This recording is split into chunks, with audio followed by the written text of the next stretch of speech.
তুই না তোমাদের এই চিঠিটা নাও। আরে এসো তো, এটা তুই কি করলি? আমার মোবাইলে ছবি তুলে রাখলাম যাতে আমার বাবুজিকে এই সিনটা দেখাতে পারি। খুব শেয়ানা হয়ে গেছিস না, কাকে দেখাবি? এই কান ধরে বলছি, আমি কাউকে দেখাবো না। তাহলে আমি আসি। রিয়াজ ভাই, আপনারা দুজন দুজনকে খুব ভালোবাসেন। আমি খোদার কাছে প্রার্থনা করি আপনারা সারা জীবন যেন একসঙ্গে থাকতে পারেন। আমি আসি। এইটা আমার বাবুজির চা। আমার বাবুজির মন খারাপ কেন? ঠিক আছে বল।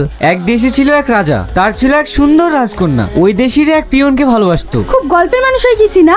আমাকে এইভাবে মারছে আর তুমি বসে বসে মজা দেখছো। তোদের তো সবসময় খুনছুটি লেগেই থাকে। আমি চাকর তো। কে বলেছে তোকে চাকর? চাকরের চোখে দেখেছো কোনোদিন তোকে? তুই এই কথাটা বলতে পারলি? তুই তোমার ছোট ভাই রে। তুই না, তুমি আমাকে ভুলে যাও। হৃদয় ক্যামেরায় যে ছবি একবার তোলা হয় তা মুছে ফেলা যায় না রিয়াজ। আমি একটা সামান্য বেতনে চাকরি করি, এতে থেকে আমি তোমাকে কোনোদিনই সুখে রাখতে পারবো না। আজকে আমি বাবাকে সব বলবো, আশা করি বাবা আমার কথায় অমত করবে না। যা করবে একটু ভেবে চিন্তে করো। তুই না বাবার সাথে কিভাবে কথা বলতে হয়? আমাদের তো একটা মান সম্মান আছে বল। রিয়ার ছেলে হিসেবে ভালো, কিন্তু ও একটা সামান্য বেতনের চাকরি করে। ওকে বিয়ে করে তুই কোনোদিনই সুখী হতে পারবি না। বিয়ে যদি করতেই হয় আমি রিয়াজকেই করব। তুই আমার একমাত্র মেয়ে, তুই যখন ওকে ভালোবাসিস তাহলে ওকে একদিন ডেকে পাঠা। ঠিক আছে বাবা। কি রে রিয়াজ, এইভাবে একা একা আর কতদিন রান্না করবি? খেতে তো হবে। বিয়ে করলে এভাবে তোর হাত পরে রান্না করতে হতো না? আমাকে আবার কে বিয়ে করবে? এটা খেয়ে নিস। বাবুজি, রিয়াজ ভাই, বসো। তোমরা তো দুজন দুজনকে ভালোবাসো, এতে আমার কোনো আপত্তি নেই। তুই তো ভালো করেই জানো কোন পরিবেশে বড় হয়েছে। তুমি তুহিনাকে বিয়ে করে আমার এখানেই থেকে যাও।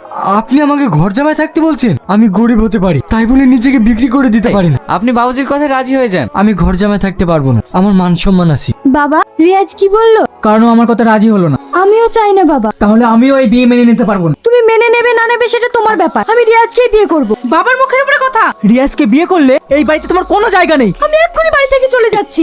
আমাদেরকে ছেড়ে যেও না।